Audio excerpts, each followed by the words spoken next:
आज की इस वीडियो में आप जानेंगे कि तुलसी जी का विवाह किस प्रकार से करना चाहिए।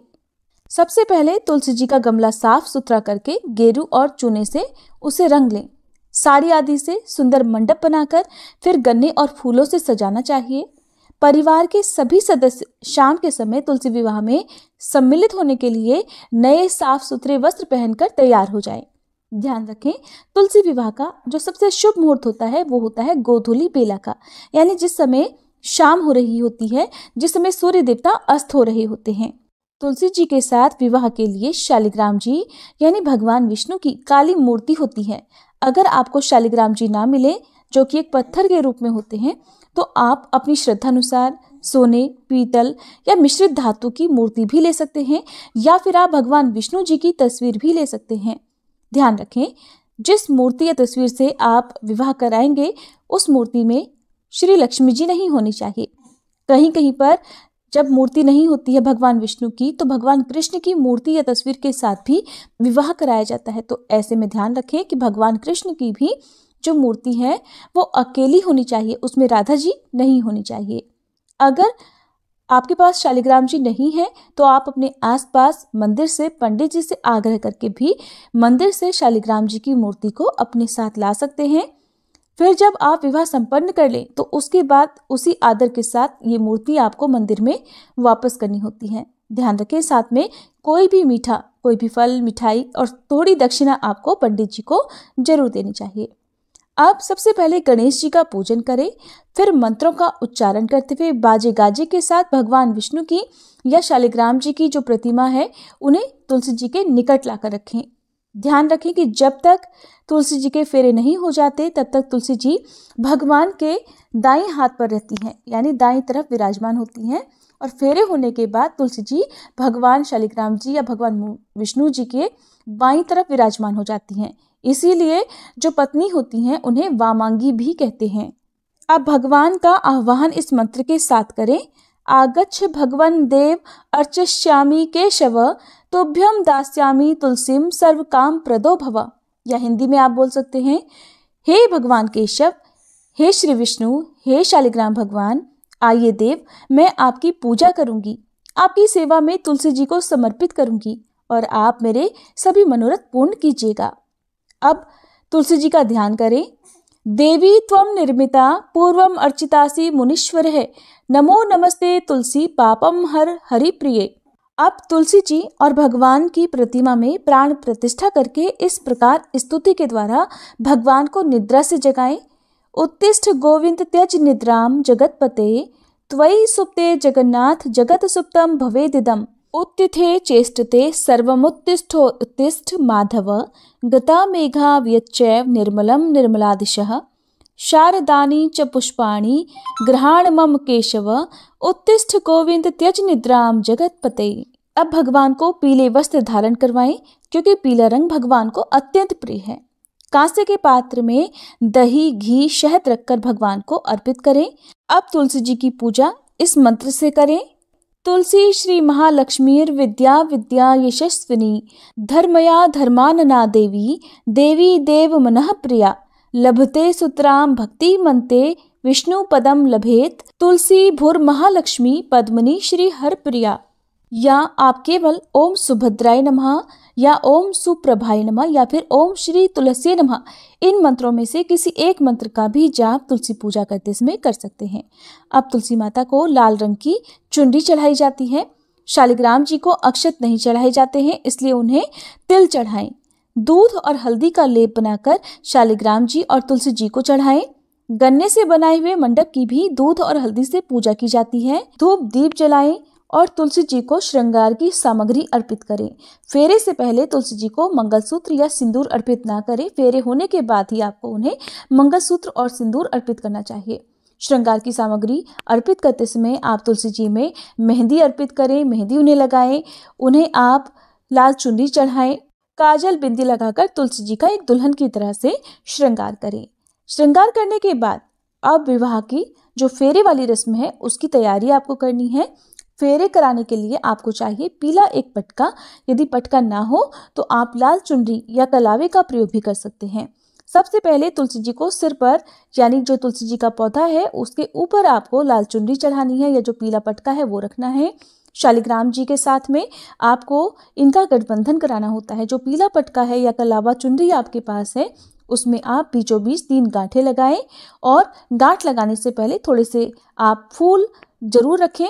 3 गांठ लगाने के बाद आप में से जो भी परिवार का सबसे बड़ा सदस्य हो, पुरुष सदस्य हो, तो उन्हें शालिग्राम जी की मूर्ति या फिर भगवान विष्णु की जो मूर्ति है उन्हें अपनी गोद में लेकर तुलसी जी की 7 बार परिक्रमा करनी होती है, यानी कि 7 बार फेरे लगाने होते हैं। ओम श्री तुलसी नमः इस मंत्र का उच्चारण करते रहना चाहिए। तुलसी जी को विवाह के लिए साड़ी, ब्लाउज, मेहंदी, काजल, बिंदी, सिंदूर, चूड़ा आदि जो भी सुहाग का सामान है और साथ में कुछ बर्तन और दक्षिणा भी जरूर चढ़ाएं। जो भी पकवान भोजन आपने बनाया हो वो एक थाली में 2 जनों के लिए रखकर, अर्थात तुलसी जी और शालिग्राम जी के लिए रखकर फेरों के समय भोग लगाने के लिए रखना चाहिए। कन्यादान का संकल्प जरूर लेना चाहिए। परिवार में जो भी सदस्य तुलसी जी का विवाह करा रहे हैं ऐसे दंपति को सुबह से व्रत जरूर रखना चाहिए। यदि कुंवारे युवक युवतियां विवाह करा रहे हों या विवाह में सम्मिलित हो रहे हों तो उन्हें फेरों के बाद तुलसी जी और शालिग्राम जी को अपने हाथ से भोग जरूर लगाना चाहिए और इस प्रकार से प्रार्थना करनी चाहिए, हे शालिग्राम भगवान, आप तुलसी जी को विवाह की विधि से ग्रहण कीजिए। यह पार्वती जी के बीज से प्रकट हुई हैं, वृंदावन की भस्म में स्थित रही हैं। आपको तुलसी अत्यंत प्रिय हैं, अतः इन्हें मैं आपकी सेवा में अर्पित कर रहा हूँ या कर रही हूँ। मैंने इन्हें अपनी पुत्री की तरह पाल पोस कर बड़ा किया है और आज आपकी तुलसी मैं आपको ही दे रहा हूँ। हे प्रभु, इन्हें स्वीकार करने की कृपा करें। इस प्रकार संकल्प लेने के बाद आप तुलसी जी और भगवान शालिग्राम जी या भगवान विष्णु दोनों की ही पूजा करें और इसके बाद तुलसी विवाह की कथा सुने। सबसे अंत में कपूर जलाकर तुलसी माता की आरती करें और शालिग्राम जी की आरती करें। आप इस नामाष्टक मंत्र का यथासंभव जाप कर सकते हैं। मंत्र है वृंदा वृंदावनी विश्व पूजिता विश्व पावनी पुष्प सारा नंदिनी तुलसी कृष्ण जीवनी एतना बाष्टक चैव स्तोत्रम नामार्थम संयुतम यह पठेत ताम च संपूज्यम सौ श्रमेक फलम लभेत। फेरे की रस्म होने के बाद तुलसी जी को भगवान शालिग्राम जी या भगवान विष्णु जी की मूर्ति या तस्वीर के बाईं तरफ विराजमान जरूर करना चाहिए। दिशा का ध्यान आप जरूर रखें।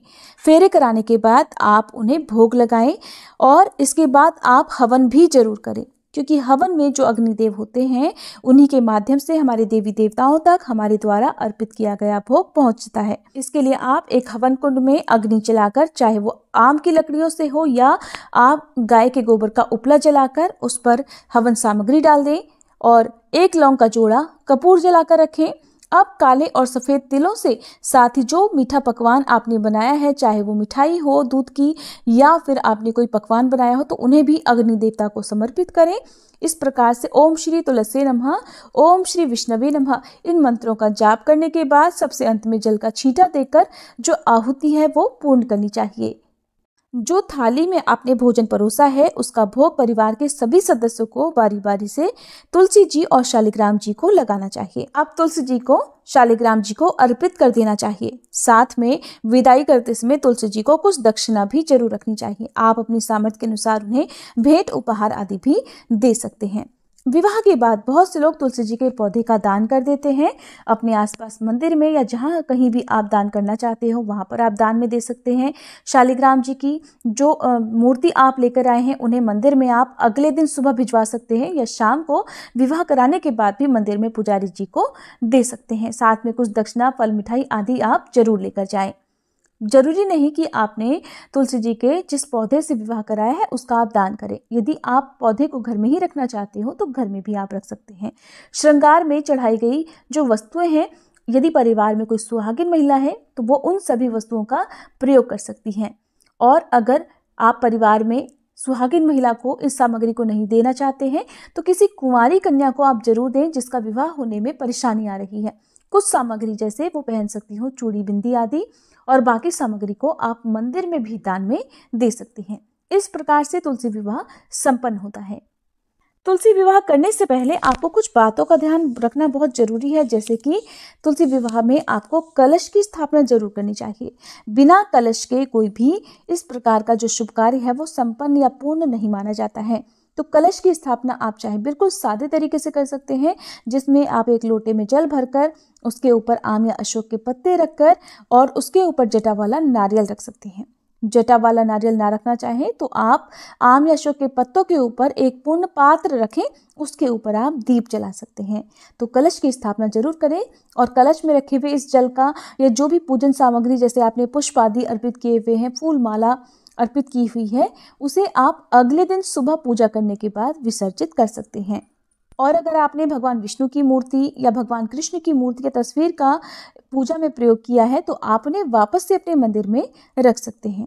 तो ये थी तुलसी विवाह की बहुत ही सरल और आसान विधि, जिसके माध्यम से आप अपने आप घर में तुलसी विवाह करा सकते हैं।